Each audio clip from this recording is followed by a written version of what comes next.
पे बैठे थे। सिंधु सौवीर का राजा रहुगढ़ पालकी में बैठ करके भगवान कपिल के आश्रम पर आत्मज्ञान प्राप्त करने के लिए जा रहा था। रास्ते में उसकी पालकी का एक कहार बीमार पड़ गया। कहारों ने पालकी कंधों से तोड़ करके नीचे रख दी और कहा कि महाराज, इसे बुखार आ गया है, इस पर चला नहीं जा रहा है, अब 3 कहारों से पालकी कैसे चलेगी। राजा सौवीर ने कहा कि जाओ इधर उधर देखो, कोई मिल जाए तो और पकड़ लाओ एक कहार।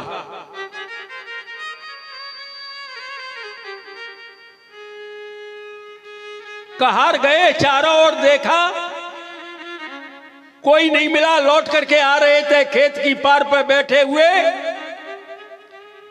भरत ऋषि परमात्मा का भजन कर रही थी।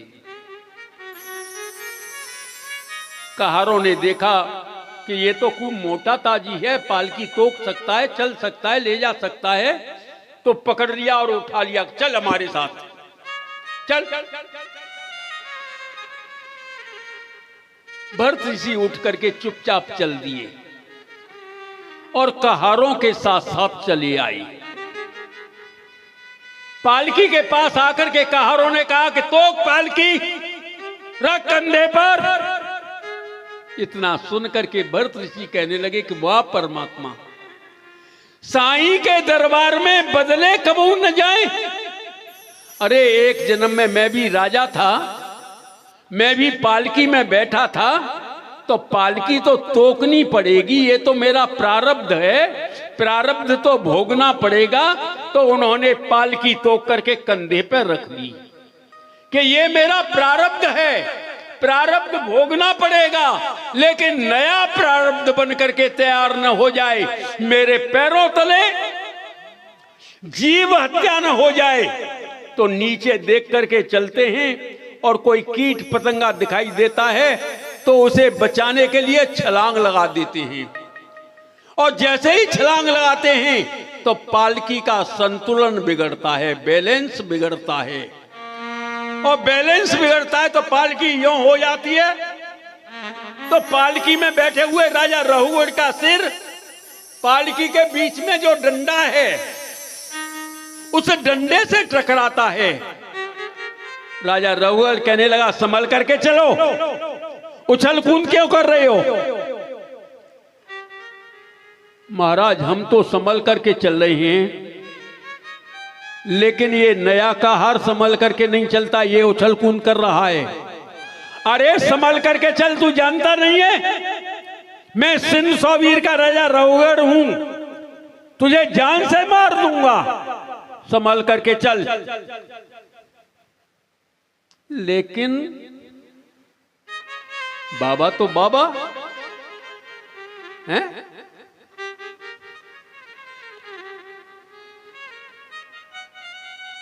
बाबा तो अपनी मौज के फकीर होते हैं, कई के डराने धमकाने में थोड़ी आते हैं। अगर डराने धमकाने में आए तो फिर वो परमात्मा के भक्त कैसे अपनी मौज मस्ती में। बाबा रे मौज फकीरों की, बाबा रे मौज फकीरों की, बाबा रे मौज फकीरों की, बाबा रे मौज फकीरों की, बाबा रे मौज फकीरों की, बाबा रे मौज फकीरों की।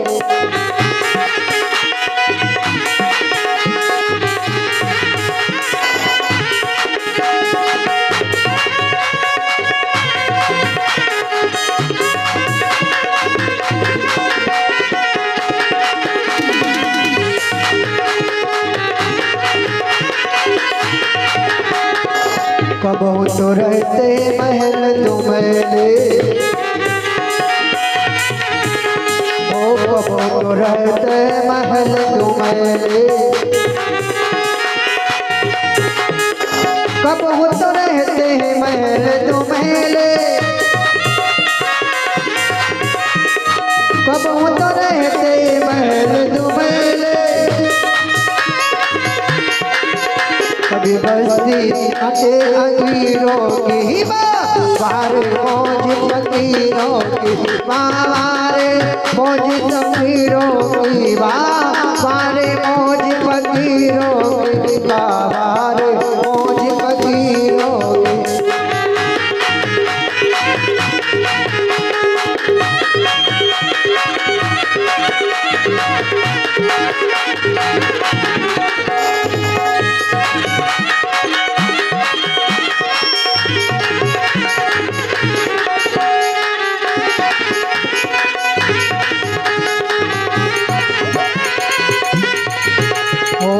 कबहू तो खाए साल दुसाले, ओड़े साल दुसाले, ओ कबहू ओड़े साल दुसाले, ओ कबहू ओड़े साल दुसाले, कभी गुदड़ी ओड़े पीरों की बारे मौज फकीरों की बारे मौज फकीरों की बारे मौज फकीरों की बारे मौज फकीरों की।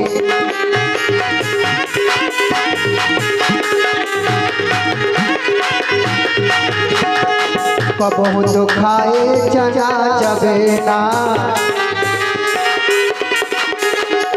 कबहू तो खाए चना चबेना, कबहू तो खाए चना चबेना,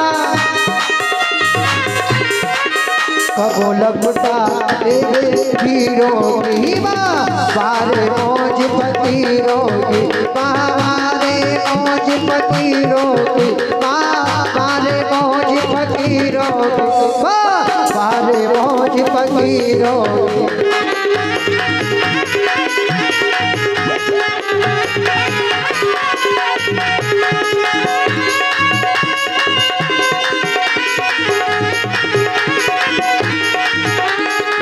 मांग मांग के टुकड़े खाए, हे मांग मांग कर रोटी खाए, हे मांग मांग कर रोटी खाए, चाल चले है अमीरों की अरे चाल चले है अमीरों की बारे मौज फकीरों की बारे मौज फकीरों की बारे मौज फकीरों की बारे मौज फकीरों की बारे मौज फकीरों की बारे मौज फकीरों की बारे मौज फकीरों की। फकीर तो फकीर है, अगर उसके पास कपड़े हैं ऐसा मत समझ लेना कि ससुराल के लिए अलग कपड़े और नंसार के लिए अलग कपड़े।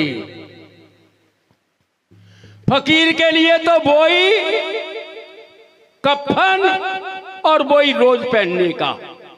हमारा कफन हमारे साथ है,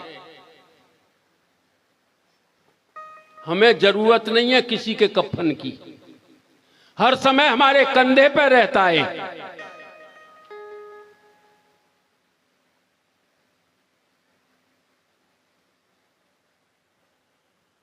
भूख लगी, किसी भी दरवाजे पे जाकर के कह दिया कि माम भिक्षाम देई, क्या चाहिए महाराज? मैया 2 रोटी दे दो।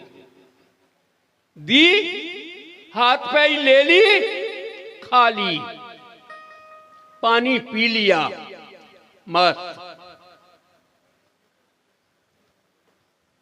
मांगने में शर्म नहीं आई, मांग के खा लिया, पेट भर लिया। लेकिन जब चलते हैं तब देखो ऐसा मालूम पड़ता है कि इनसे बड़ा नवाब कोई नहीं है, जाने कितने बड़े जागीरदार हैं। और है भी साहब जागीरदारी, क्योंकि 4 फुट जागीर है इनकी। अभी तुम्हारे ये पुजारी बैठे हैं ना, तो ये तो केवल राजेड़ी के पुजारी हैं।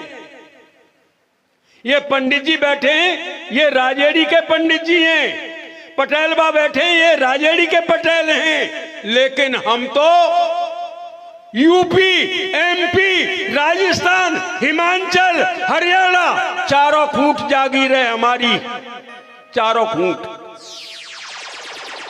हिमाचल में हम कथा कहने गए, वहां भी कथा के आए। कर्नाटक में, बेंगलोर में कथा कहने गए, वहां भी कथा के आए। हरियाणा में कथा कहने गए, वहां भी कथा के आए। बोले क्यों? बोले वहां हमारी जागीर है, जागीरदार हैं हम।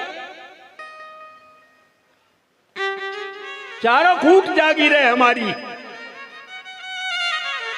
क्योंकि सारी जमीन हमारे परमात्मा की और हम हैं परमात्मा के बालक, और परमात्मा की है सारी जायदाद।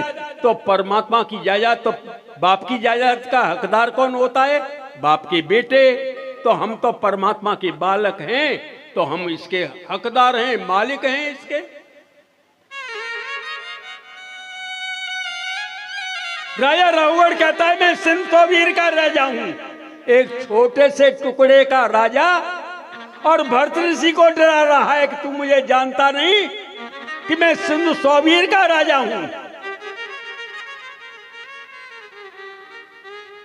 भरत ऋषि कुछ नहीं बोल रहे, कुछ नहीं बोल रहे। लेकिन भरत ऋषि के मन में एक विचार आया कि ये राजा आत्मज्ञान प्राप्त करने के लिए भगवान कपिल के आश्रम पर जा रहा है, और ये आत्मज्ञान का अधिकारी नहीं है, और भगवान कपिल इसे आत्मज्ञान नहीं देंगे तो इस धराधाम से सत्संग की महिमा हट जाएगी। लोग बाग कहेंगे कि जिस राजा राहुगढ़ को भरत ऋषि ने कंधा दिया था उसका उद्धार नहीं हुआ, इसलिए इस राजा का उद्धार होना चाहिए। आज सत्संग की महिमा रखने के लिए जीवन में पहली बार भरत ऋषि बोले,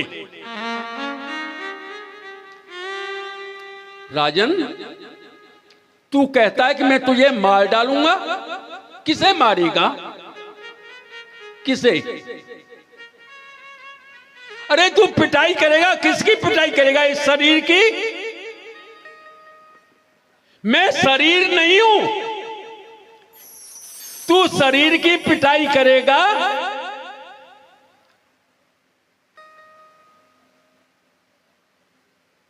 तो शरीर की पिटाई करने पर चाल नहीं बदल जाएगी।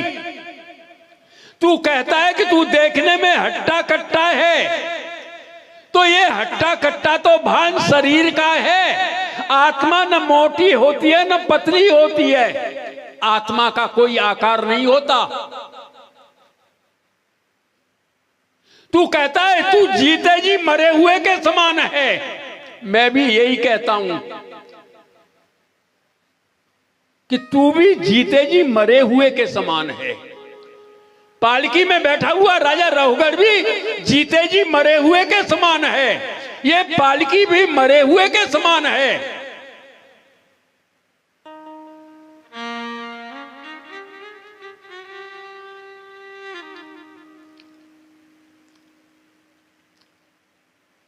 तू कह रहा है कि तुझ पे संभल करके चलना नहीं आता, मैं भी यही कहता हूं कि संसार में संभल करके चलना आता किस पे है? बोले तो पे बोझ नहीं उठाया जाता, तो बोझ नाम की कोई चीज है ही नहीं।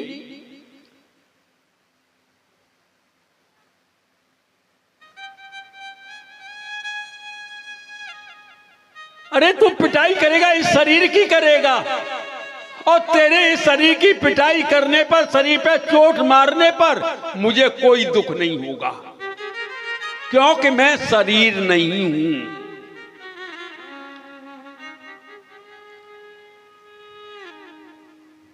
खाली खोज ही इतनी ही करनी है साहब।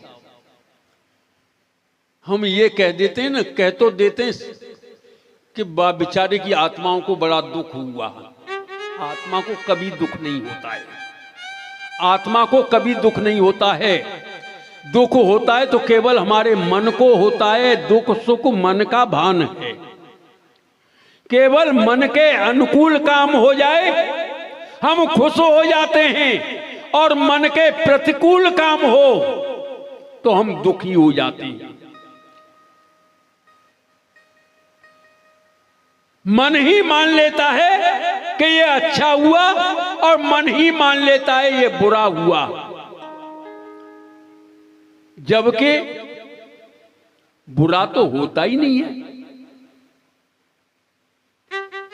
मन मान लेता है केवल।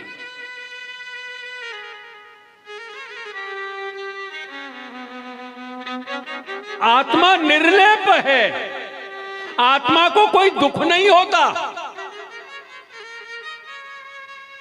महाराज ये बात मेरी समझ में नहीं आती है। आप कह रहे हैं कि आत्मा को कोई दुख नहीं होता। अरे हम शरीर की पिटाई करें तो आत्मा को, महाराज हम जो भोजन लेते हैं उस भोजन से पौष्टिकता शरीर को मिलती है, शरीर से बल मन को मिलता है, मन से बल आत्मा को मिलता है। तो शरीर पर मारी हुई चोट आत्मा को असर करेगी कि नहीं करेगी? महाराज एक भगोनी लें, भगोनी में दूध लें और भगोनी को आग पे रख दें और उस दूध में चावल डाल दें, तो आग तो भगोनी के पैंदे को लगेगी और पैंदे से दूध गर्म होगा और दूध की गर्मी से चावल पक जाएगा। तो आत्मा की यानी शरीर की चोट से आत्मा को चोट तो लगनी चाहिए। इतना सुनकर के भरत ऋषि कहने लगे कि राजा तू बातें तो चतुर जैसी, बुद्धिमानों जैसी करता है, लेकिन है कोरा पागल, तू मूर्ख है।